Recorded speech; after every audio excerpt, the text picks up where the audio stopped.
success comes down to two things: focus and effort, and we control both.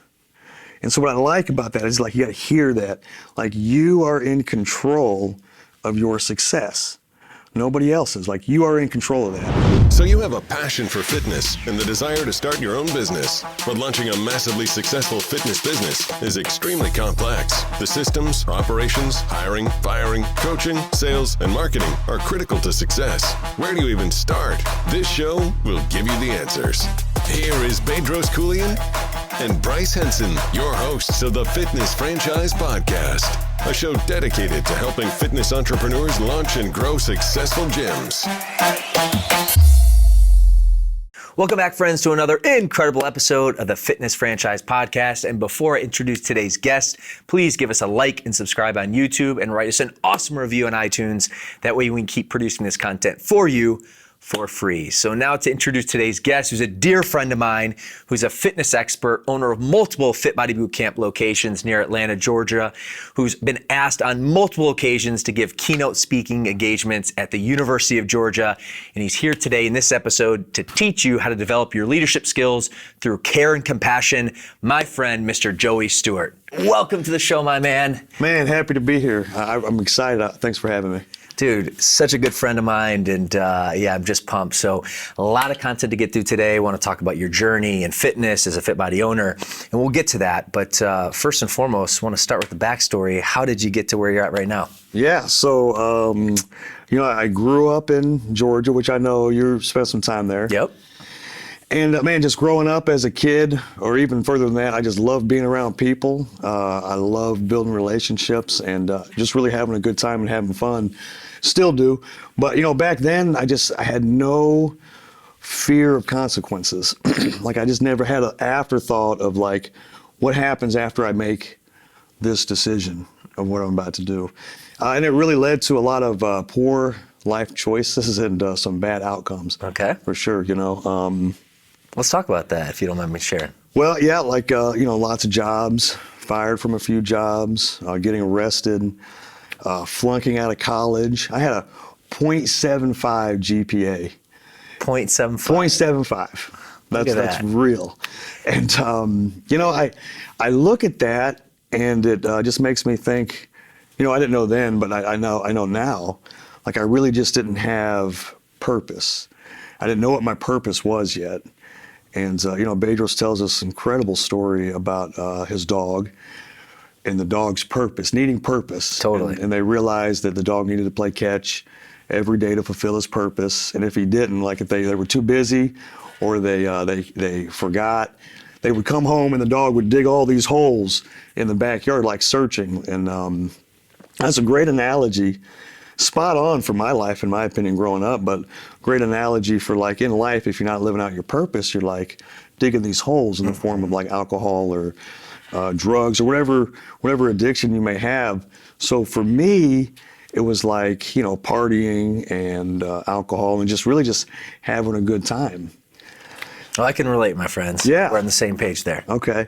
So, I just thankfully, something big had to happen, and big life impact moments for me was working at Gap. I worked at Gap Outlet in Commerce. And the first one is where I met Ashley. Oh, nice. Who's here in the studio today? You can't hear her or see her, but she's here for support, Ashley. This is like almost 20 years ago. Don't ask her for her side of the story, but I'm going to tell you the true side. Is one day I'm working and my manager comes up and she says, "Hey, really cute girl. It's her first day with us. I put her next to you on the register." And then she winks at me and like walks away. And I'm like, okay, let me go check this out. So I walk up front and I like what I see. So back then, we used to call it spit your game. Spit in your game. Yeah. Like, I almost spit some game. Side by side for a day, she didn't stand a chance. It was game over. And so that's 20 years ago. So we've been married 12 years. We got 2 kids, Lana and Clark, 8 and 6. So that was huge. Second thing at Gap is I got fired. And I've been fired already from a couple jobs. Okay. Really not a big impact, but for this, I want. How old are you about this time? This is I'm about 20s? 21 or 22. Okay. And This time it's different though, right? So I'm dating the woman of my dreams. I've already flunked out of college, and I just got fired. Nice. Like, what a loser, right? Yeah. So I'm like, okay, something's really got to change. I gotta focus. Still not know what my purpose is. So a few months later, I wind up getting a full-time job at Quick Trip Distribution, and going back to school full-time. Now, I'm no joke, straight A student the second time around. Okay. People want to copy off of my paper. It took the second time. Second time. And so, so I was focused in, still not sure what my purpose was, but, you're not really guided a lot on what you should do, or, you get it through life experience, I believe. Totally. But back then I'm like, you know what, I'll be a math teacher. Math was easy.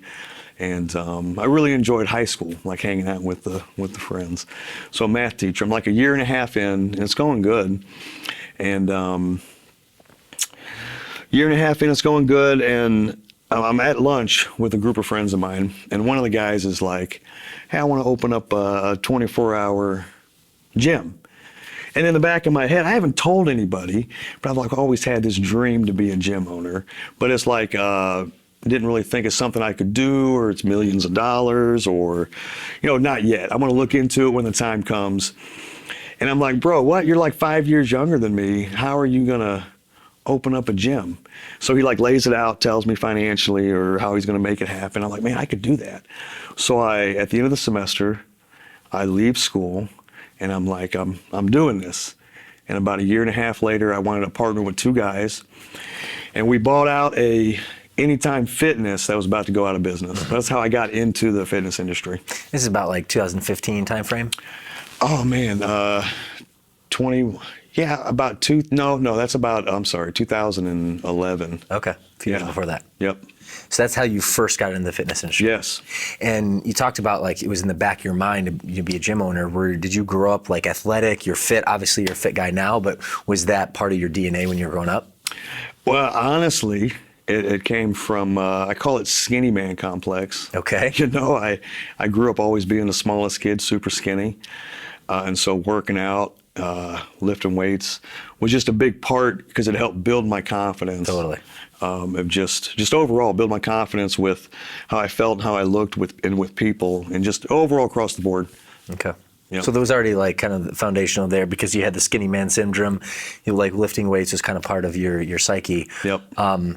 All right, so the opportunity presents itself. I definitely want to kind of take us through, how, why, and when you decided to become a Fit Body Bootcamp owner, but it sounds like your first point of entry was not. So can you walk us through at least high level to that experience and really walk us through how you became a Fit Body owner? No, totally. So, so at that time it was Quick Trip Distribution, right, and Anytime Fitness owner. Partners in Anytime Fitness. And I wasn't all in yet. It was just the idea of being a gym owner was, really awesome. And I was really all in at Quick Trip. It's like I went in, I wanted to be the best there. I got promoted. I became manager of night shift, moved to day shift, had like a group of 25 people working for me. And in your mid-20s or late 20s at the time? Yeah, this was 2010. 11 now. Yeah, all that same time. Time frame. Promoted. And so what it really did was open my eyes to leadership. Okay. And I didn't really experience it like understanding what it was until that point. And I was super grateful for that time of Quick Trip because it helped me realize how much I really enjoyed leading and guiding people and just like investing and influencing them to be their best at what we're doing. Mm-hmm. Were you kind of thrown in the fire? You said you had 25 people underneath your leadership. Yeah. Previous to that, did you have any leadership? Well, it was night shift first, and it was about 12 guys. Okay. So that was kind of like my first. But honestly, before that, I kind of made myself the leader through just my hard work and let's get this done as a team. And so the guys kind of gravitated towards me. And then the night shift, kind of like the official title. But then, the day shift was a pretty trying time of like leadership. Totally. For sure. Just in that environment. But it was great. Like looking back, it was great for what I needed. Well, we're going to talk about leadership because Joey, for our audience at home, I've known Joey, I've known you for, nearly 10 years or at least going on at the better part of it. And, in interacting with you, your team, you're always investing. I feel like you're a purebred leader. So we're going to unpack that a little bit, but continue on the journey, to really what led you to become a Fit Body owner. Yeah, totally. So, I think the leadership opened my eyes to what I wanted to do more of. Quick Trip was a great company, but, in that time frame we're talking about, Lana was born in 2000. So our oldest daughter was born in 2013. Okay. So that next year of her life was a really hard time. Quick Trip was doing great, growing pains, lots of hiring. Unfortunately, I was in charge of all the firing, which I did not like. But good experience. I mean, it's not a fun situation, No. but it certainly probably has prepped you for your entrepreneurial experience within our franchise. I'll tell you how it's helped me the most is that I don't want to fire people, so I spend a lot of time on the front end. Developing, Like recruiting. who I'm going to bring on, make sure they're the right person, yes, developing, so there's a lot less firing that goes on. Like recruiting, screening, Yeah. developing, so you can mitigate the risk of firing. Absolutely, yep. Yeah, that's what does B say? Fire quickly, but hire slowly. Yep, yes, sir. and Put it into practice. There's something to be said about that. Yep.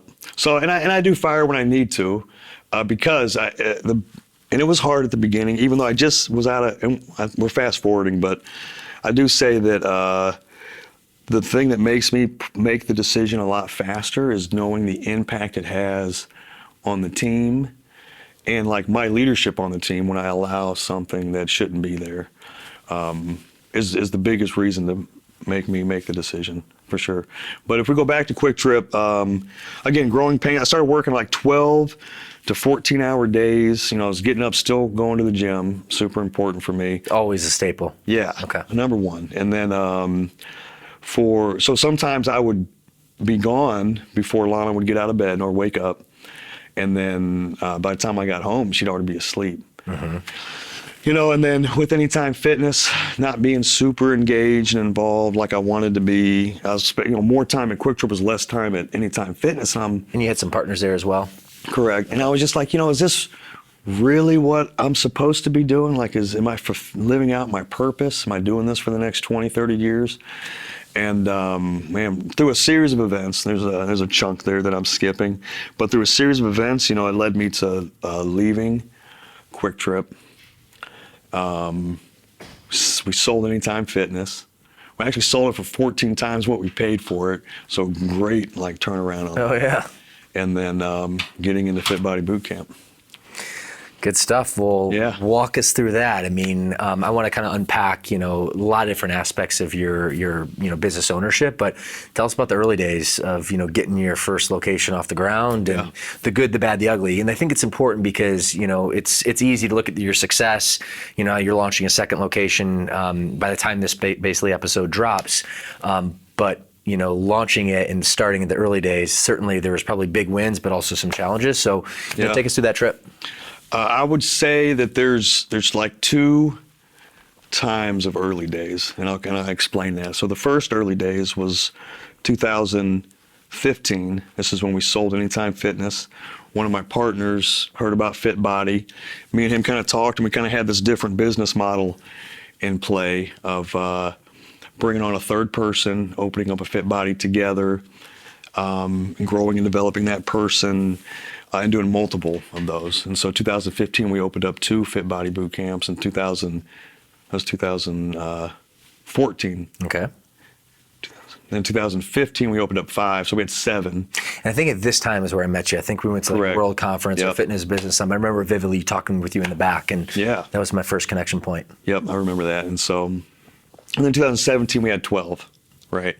So actually, through this process, though, the good is I'm starting to realize what my purpose is and what I'm passionate about, and like kind of creating a vision now. And so for me, my vision was like growing and developing a team.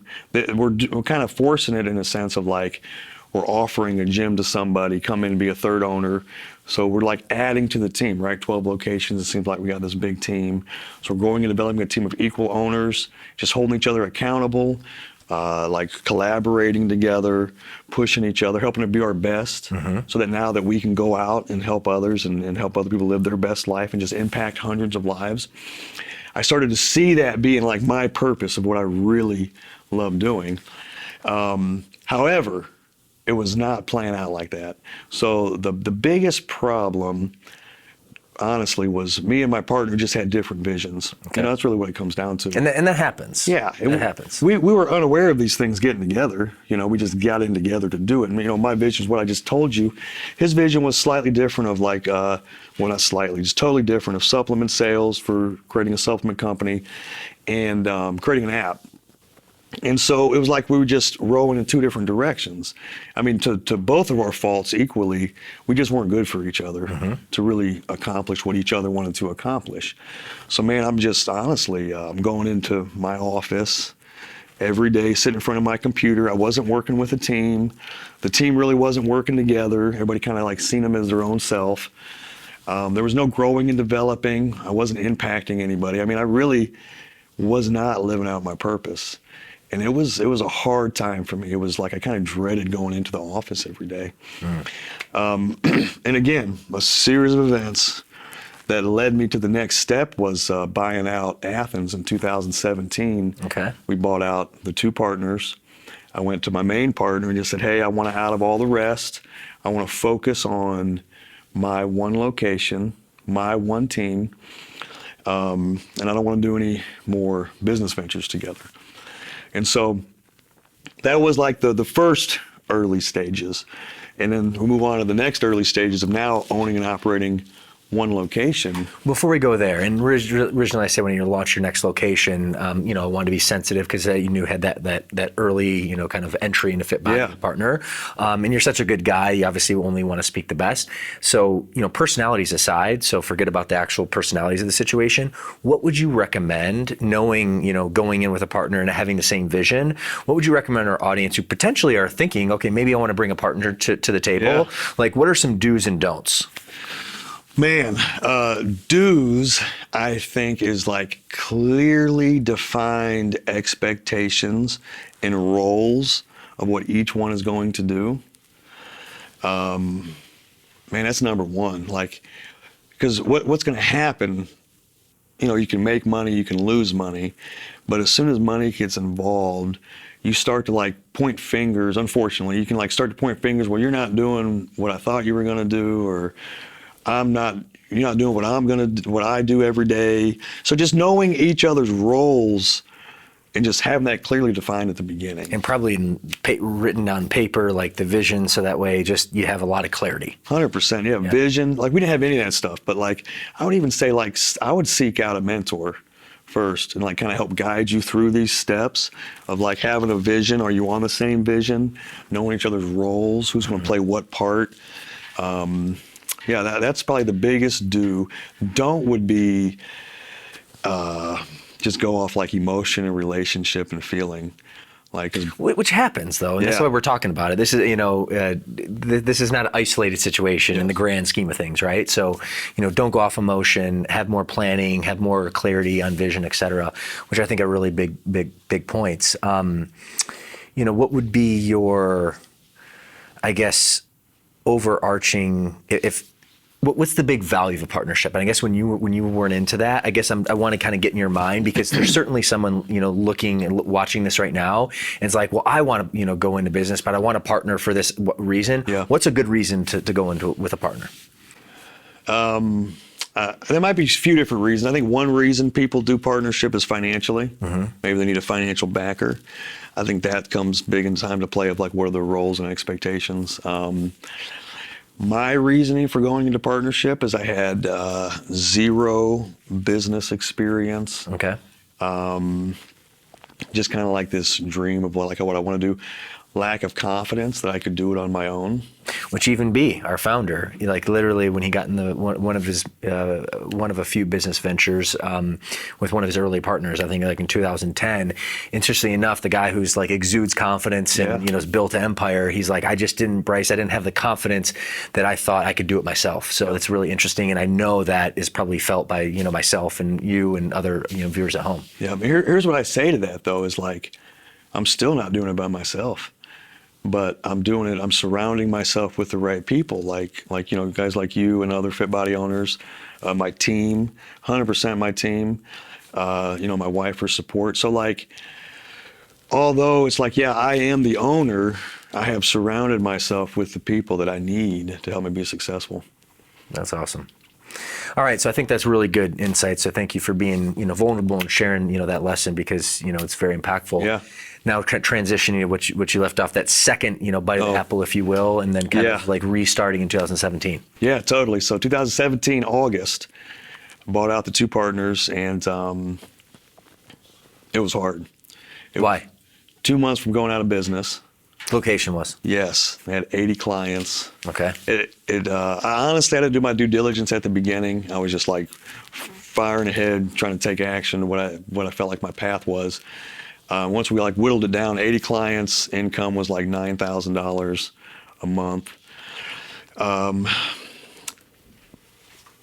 Just my leadership honestly was pretty low. I've been in a lack of confidence. I will say that with my partner, he was the decision maker, and I kind of rode that. Mm-hmm. So my growth really was stagnant the times we were together.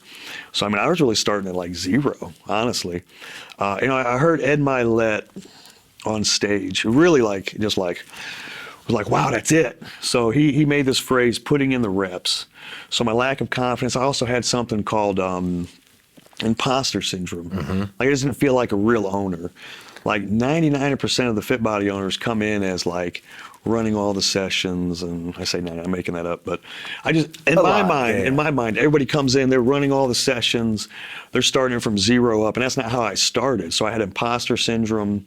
But I think it's a valid point, and we've all had imposter syndrome. Yeah. When I first fired up this podcast, I was like, well, what are my credentials to launch a podcast? Is that really, am I being imposter? Which I felt like that until eventually you don't. Yeah. And you're probably, watching along. If you have interest in running a business, it's you probably feel like an imposter now because you haven't done it, but you can get there. And I think that's a very common, feeling that you thought. So continue. No, I agree with that. And but with Ben Milet saying putting in the reps, it was hard. 2017 to 2020 was hard, but I feel like I needed that because it was me putting in my reps. I think that's the reason I'm successful now, and it's going to be the reason I'm continuing to be successful, because it was hard. It forced my leadership to grow. Just forced the team to grow. Everything, it was forced growth, and I needed it. I love it. All right, so now I want to kind of transition to leadership, because I look at you, man, I just see a team who's just at your back. You invest so much in them. You bring them to all the trainings that we do here at our franchise. We call elite trainings. We do a few times a year. And honestly, man, you just continually pour in your team, and it's no wonder why your team's completely bought in. So can you talk a little bit about your leadership, how you develop it, maybe some learning lessons along the way, and really the value of it, so our audience can really have a good understanding of a foundational reason why you're successful, but really why leadership is important to success. Yeah. So, I'll say it. I preach this to the team too. I believe that we need to be our best in order to help other people be their best. Team definitely. They're like the face for the clients. They're the ones engaging with the clients. So they definitely need to be their best at all times.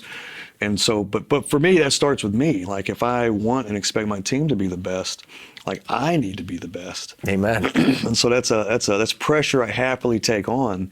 But that means not just personal, workouts and eating and goal setting, but also leadership. I'm not just having a team of coaches and facility coordinators and watching the child care. It's a team of leaders that we're going to grow and develop. And so for me, leadership's super important, because for me, that's the cap of my team. My team's growth is based on my growth and investment on myself. Mm-hmm. And that's through things like the books. I love all the books that you guys put out, mm-hmm. Through Fit Body, through the Mastermind, any kind of books that are important to me. But just to read those books, and not just read them, but for me, it's important to put them into action. Podcasts, Craig Rochelle's one of my top. Yes. Ed Milet, I like those. This podcast is great. Hearing other successful owners and just experts in the business is great. And also too about like your workouts and your self-care and things like that. I mean, absolutely. Like all the inputs, you're taking in, but also the action that, you take, because I feel like leadership, I mean, the highest level of leadership in the words of John Maxwell, which you talked about, the law of the lid, meaning like you're the lid on your business, is moral authority, meaning like, do you walk your talk? And when you do, then people follow. But if you don't walk your talk, then people know, they can sense that, right? And then you don't have that buy-in or influence, really. Totally. And you do this in spades. Well, the other thing too, for going back to John Maxwell, for me it's really important because I touched on it at the very beginning. Level 2 of leadership is relationships.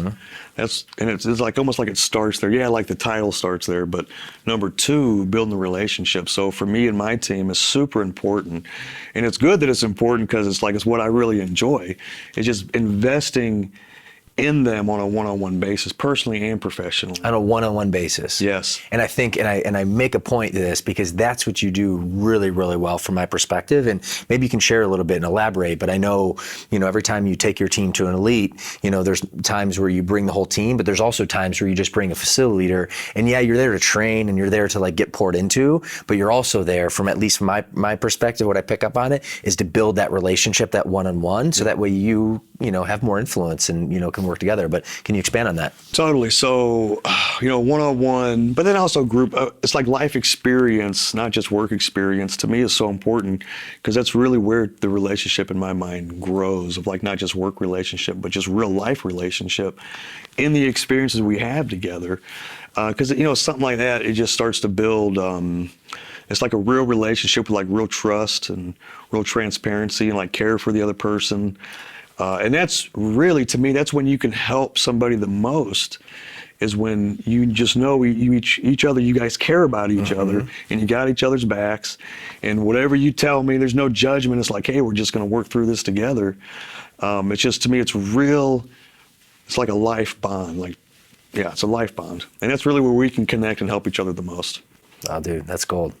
Any other thoughts you have? Because I don't want to beat it with a dead horse, however that saying goes. But I don't want to gloss over it because I think this is something that you do really, really well. So, are there any other tips or tricks or strategies or lessons that you've learned from leadership that you can part on, our audience, just from your experience, growing, leading teams?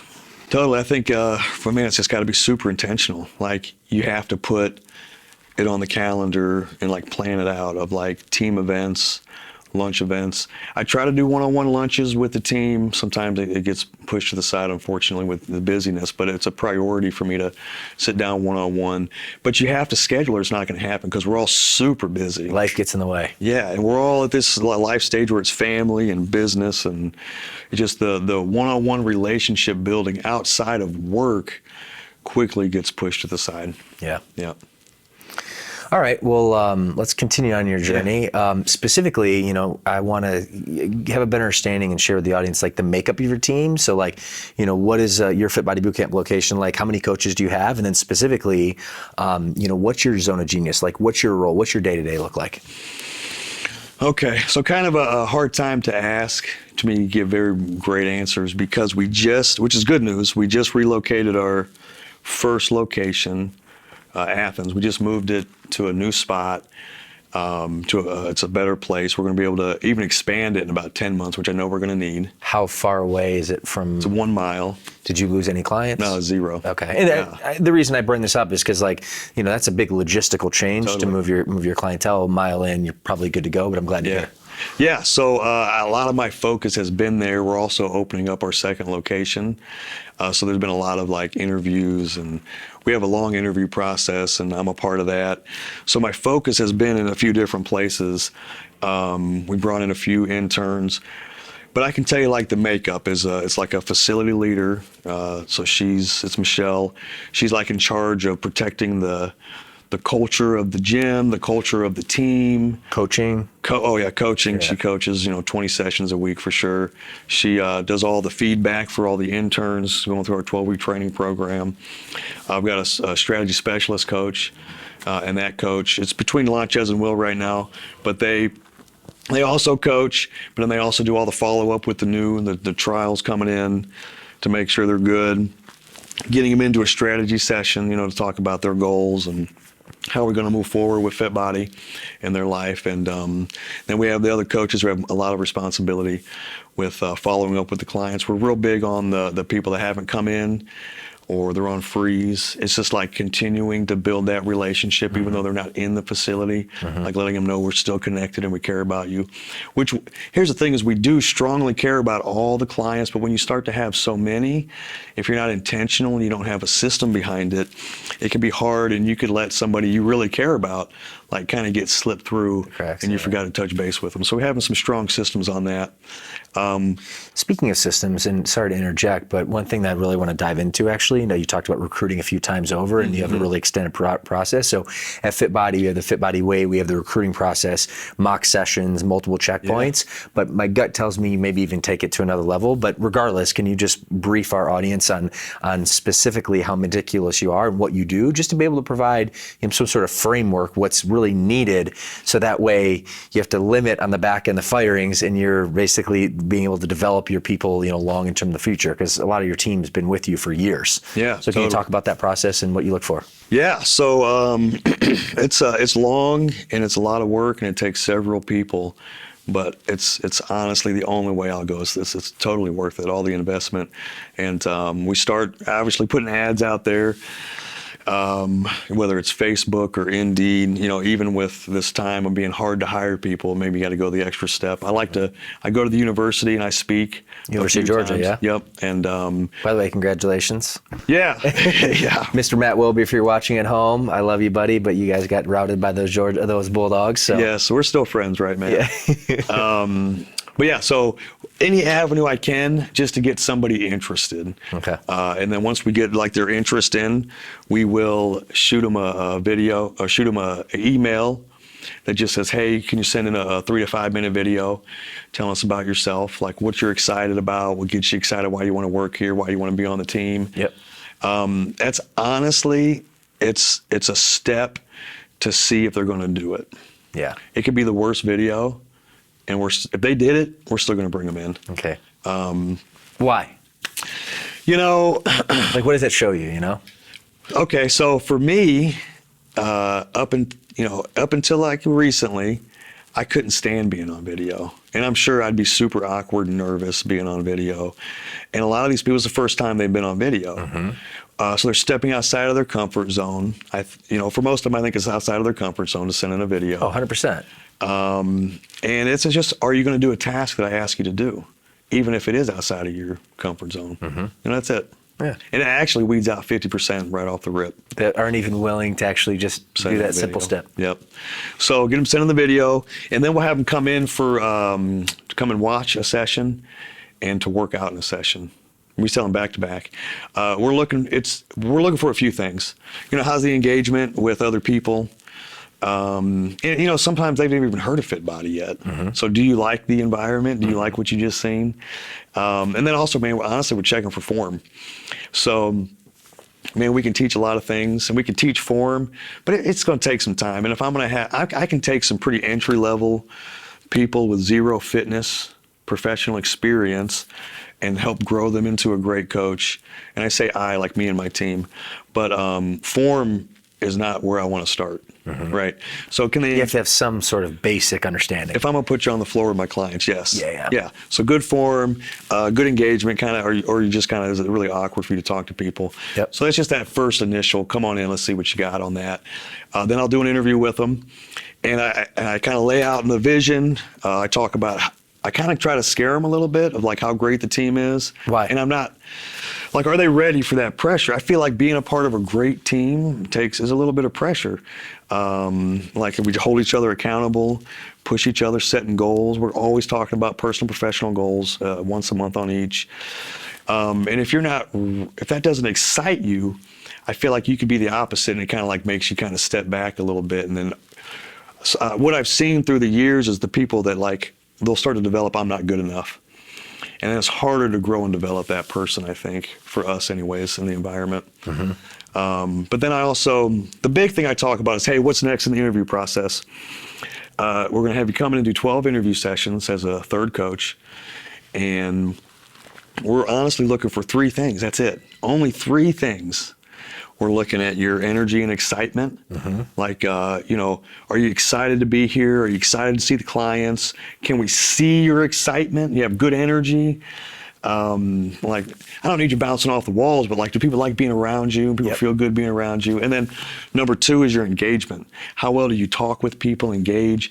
Is it genuine? It's got to be genuine. You can't just be checking off the box. Totally. Clients see it quickly if it's not genuine. They sense it, Yeah. So how good are you engaging with people you've never met before and like learning names and getting to know people?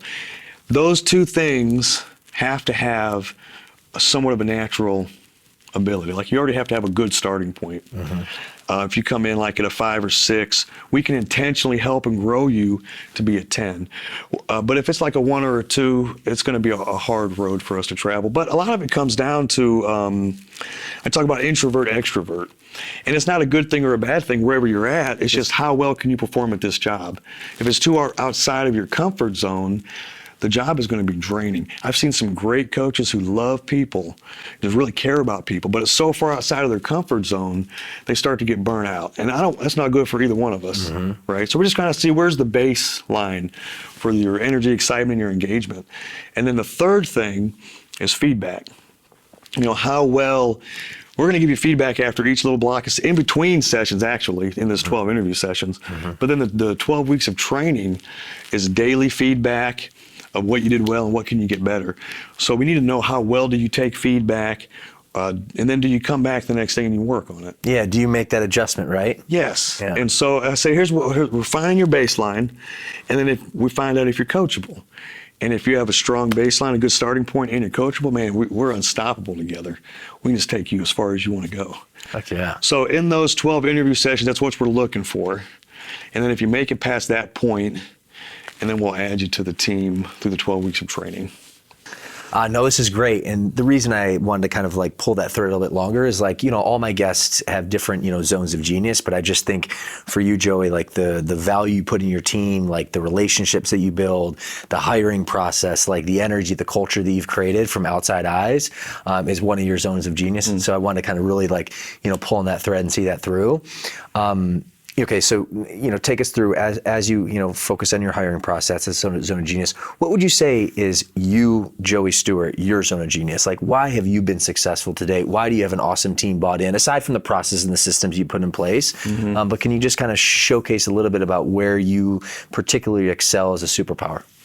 I would say that I feel like I can really help people, like figure out, but help people be their best self. Like, what does that look like? And so to me, it goes back to first building that relationship. Like, I feel like I am good at building relationships, but earning that trust and that transparency with each other.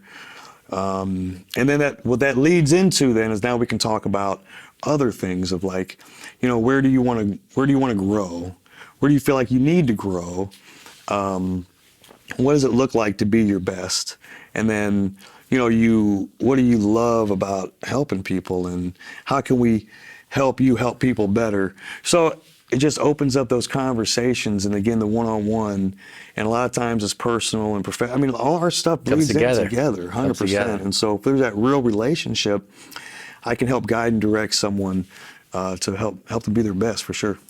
And one of the things too I love about you, and I hear over and over again, and obviously this is the first time we're on film like this, but you're asking and you're really trying to support them, not only like to be a better coach, but to be a better person and what their goals are and where you want to take them. And I just think that you do that exceptionally well. I wish all business owners, even our brand, would actually do that to that level. So I think I know that's been a huge part of your ability to develop teams. So accolades to you, my friend. Thank you. All right, so kind of transitioning a little bit more in the business. You now it's 2022, which is crazy. So 5 years in, the second kind of evolution. Give us a 5-year snapshot. What have been the biggest highlights of your experience running Athens and now launching your next location, and then also on the flip side would have been the challenges. And actually, if you could start with challenges first. And the reason I bring this up is because it's easy to see, okay, this guy's really fit guy, has it all figured out. Maybe came from a different place, but now developed leadership skills. Multiple location gym owner. He has it all figured out. But what would you say from a challenge perspective, or the biggest challenges you've been through in the last 5 years? How'd you overcome them? And then on the flip side, give us the highlights. So challenges, there's a few.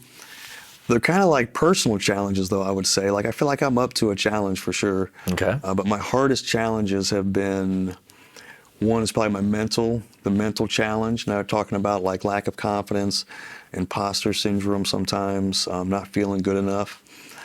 I would say, just to be honest, joining the mastermind was big for me, and we can talk about that at some point, but that was a huge impact on me. But honestly, coming out to these things when I first started, even up until recent, the first day, I would kind of get hit with this, man, you're just not as good as Bryce or Barrett or CJ, Tom, the guys that I'm like spending some time with. Like, they're just on another level. You're not there. I'm starting to feel that pressure. But through that, I've been able to quickly like kind of walk through that of like, this is just the thoughts that you're telling yourself. It's not real life. Like, you are good enough. And like by day 2, I'm able to flip the script and be like, no, dude, you're just as good, and you're going to be better soon enough. Yeah. So it's kind of motivates me. It's like, the only difference is the action you're going to take next.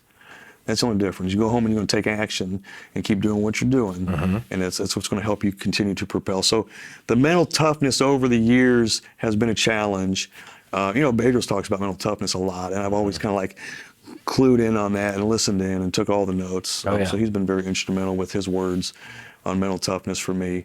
Like thick skin, and I'm a relationship guy, people pleaser. So the getting the feelings hurt or whatever it is, that has been a big challenge. But I'm on a good side of it for sure at this point over the past 5 to 7 years.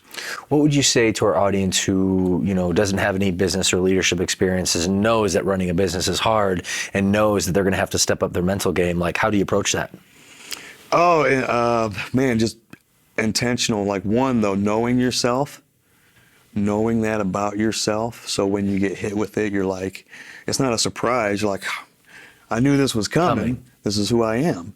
But then also being able to know how to move past that. But that's by like what you're putting into your mind. Like listening to the Bedros when he talked, that's a big important part for me to like listen into and have it ready to pull open. Or listening to the right guys. Again, I mentioned Craig Rochelle. His content is phenomenal. On point, yeah. And he has a lot about mindset and just believing in yourself. And it's just these false thoughts that you're telling yourself, lies. It's really just lies. You need to start telling yourself truths. So again, I would say it's just being aware of who you are, knowing that this is going to come. Don't let it be a surprise. But then also like just being intentional about the content you're putting in to your mind. All right, gold there. Now, what are the highlights? Certainly, scaling multiple businesses and going through the journey is not easy, and you overcame many challenges, both professionally and personally, which you've alluded to. But what would you say is the biggest source of fulfillment or like highlights in your Fit Body career? Well, I think it's almost going to sound obvious, but like the relationships for me is a big highlight. Getting to build the relationships with my team is huge. I love watching them kind of grow through the process. And then, just like when something clicks with one of them, I love it. Like when they're like, maybe they weren't focused in or dialed in on something, and then something clicked through our conversations or what we talked through. That's one of my favorite highlights of just watching that growth in them. And then also relationships within the company, like just like guys like you, just being able to build these relationships who just helps me be a better person and take action and grow, and people to look after and look up to. So yeah. Heck yeah, man. That would probably be like my biggest highlights. Man, obviously, I haven't even touched on it, but like, man, just all the clients. I'm not face to face with the clients. I do know a lot of them. I come in, I shake hands and talk, and we communicate. But like their transformation stories, just like are huge. Of like when you read those, and it's just like, yeah, man, like what I'm doing, working through my team to work through them, is touching hundreds and hundreds of lives. Heck yeah. Yeah. So speaking of relationships, and we just interviewed a couple, 2 sets, which will be posted here, brother-sister combo, Daniel and Kat, and then Hervé and Nina, who are actually a married couple, which is really good insight. And I know, Ashley, you guys have been together for 20 years, have 2 beautiful kids, and huge supporter, and vice versa. But from my understanding, she doesn't work in the business. So kind of talk a little bit about like that dynamic and, how it is for you being, running the ship, but also, what that personal relationship is and how it kind of affects the business. Yeah, so title would be like trusted advisor for sure. So now she's at home with the kids. She homeschools. Okay. Phenomenal. It's like her zone of genius is investing in those kids for sure. I love it. And so, but for the business, like I kind of come home, man, I could separate it more. But I'm able to like kind of come in and open up to her and talk about different things, and she can like kind of give me some sense or knock some sense into me, kind of like slow me down or kind of set me straight. She comes to the meetings, she comes to the lunches, and she's actually going to coach a little bit starting next week. She's done the 12 weeks of training in the past, helped us coach. Different stage, like working with the kids. She'll do a little bit more coaching next week. So she's not like all in, she's in on pieces, but trusted advisor for sure. But there is that separation sometimes of, just my relationship with the team is super important, right? And I just need to make sure that she's also 100% there for me, like, 'cause she is. And, it's almost like a challenge. If you talk about the challenges that we go through, got to be 100% effort, got to be my best. I wake up at 4:30 and it's like go time, right? Uh-huh. I'm giving my best. I go, hit the gym, and then I'll go to the team, got to be my best, give all the energy, because the energy output is not my expertise, but I expect it from the team. So therefore, I feel like I got to step up my energy when I walk into the building. So I got to be my best, and then I get home at 3, 4, or 5, and it's like you feel like, I can just kind of like, let go. But then it's like I'm not giving my family their best, and my wife my best. And so that's been a challenge, because it's important. Like, they deserve and I'm my best 100%. Guilty of this, man, for sure. So yeah. Elaborate. How do you step up and give Ashley and the kids your best? Yep. So a lot of it is she helps hold me accountable. She can remind me, which is a good, of like, feeling like I'm getting the tail end. Yep. But I'm allowed to unwind a little bit. I do drink a second cup of coffee at 3 o'clock, kind of give me a little bit more caffeine. And it's all about in the mind, being intentional, looking for that opportunity with the kids of like, if they want to play something, don't just like sit there, be like, make myself get up and go and do it, because I enjoy it. Engage, yeah. Yeah, and I love it, but it's just that weak moment I'm in at the time of like making sure that I got to make that decision, time to get up and be 100% for the family. For me and Ashley, we prioritize like date night for us, like going out and making sure we have that alone time. We also do like some alone time, like send the kids upstairs just so we can talk. And then we're very intentional about their bedtime. It gives us about an hour of alone time, and just kind of hang out together. No, it's really good, and the reason I ask is there's really no right or wrong way. Some couples are in, some couples are in different wavelengths, and I can just think like the Rolodex in my mind, just many variations. So really, the message I want to showcase is there's no right or wrong way. You just got to figure out what works for you, just as long as you're prioritizing, your relationships at home, your kids, your wife, your spouse, and of course your business as well. Yeah. So. All right, my friend, one other big topic I want to spin before we hit the lightning round was just, taking a high-level look. You were nominated on stage in Arizona this past year for, one of the top mastermind E's, which is incredible. So I want to give you a shout-out and accolades there. You take massive action. You've had a lot of success. What's been probably the biggest value point in your experience in your journey within our brand, within the Fit Body system? So for me, I would say the value that you guys have brought to me would really be like the growth and opportunity to the growth of my leadership, but the opportunity you guys provide for me to grow in my leadership.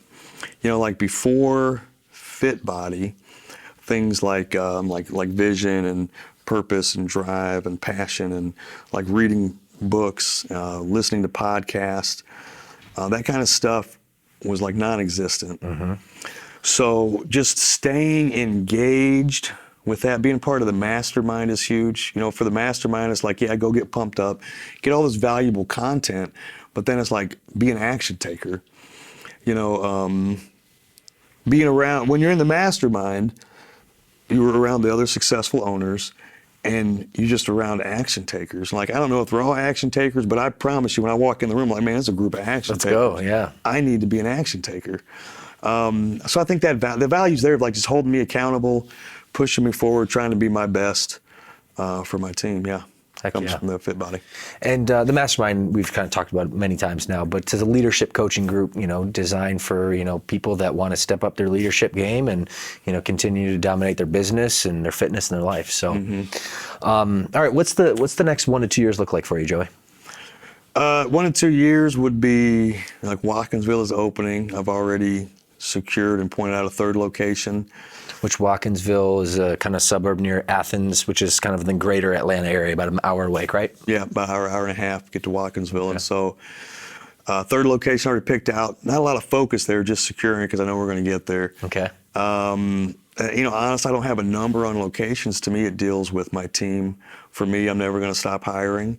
So I'm always going to be high. If I find an amazing person, I want to bring them on the team just to grow and develop the team. And for me, I want to be able to provide opportunity for more team members. As long as I keep growing the team, we're going to grow locations. It's like just going back to your leadership, man, your care, your compassion. Freaking love it.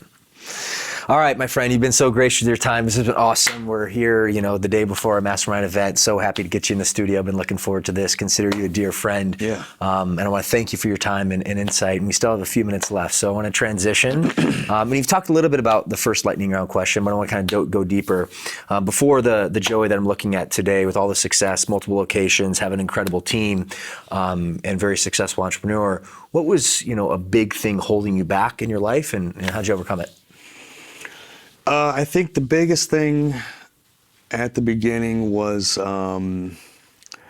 just that, like, not a whole lot of guidance on my purpose, not even like thinking about it, just wanting to have a good time, but also like that played into my lack of confidence played into that. And so I kind of just covered that up, I think, with going out and having a good time and not really trying to think about what my future is would probably be the thing that helped me back the most. You are in the business of giving great coaching advice to your clients and now of leadership advice to your team. What's been one of the best pieces of advice you've ever been given, and why? You know, I remember something told to me when I was like in high school. Everyone will disappoint you if you let them. Like, Jesus is the only perfect person that was on this planet. Everyone, all the rest of us are going to make mistakes. Mm-hmm. And it didn't seem like massively impactful, but like for me now, it's like, you know, I still hold people in high esteem, right? I look up to a lot of people, mm-hmm. but it's allowed me to look past everyone's mistakes. Because we all have flaws, we all have issues. Yeah, and not be disappointed by it, but so look past their mistakes, and for me be able to focus on the potential of who they really want to be. Next up, habits, and super important in business and fitness and life to be successful. What would you say is a big habit you've picked up over the last, you know, handful of years mm-hmm. that's been instrumental to your success? Oh man, for me, number one, it's easy, is routine. So I definitely perform, act, be like I'm at my best when I'm consistent in my routine. And when I say routine, it's my evening routine, which leads to my morning routine, which leads to my workout routine, and like my eating routine. You know, mm-hmm. as long as I'm consistent in those things, that's when I'm going to be at my best. Heck yeah. Kindred spirits, my friend. Yep. Next up, leaders are readers. You're definitely a leader and a reader, for that matter. You talked about some books and podcasts. What would be, you know, a really solid book recommendation or podcast, any piece of content that's going to get our audience better? EOS Life, which is what we're reading now, is great.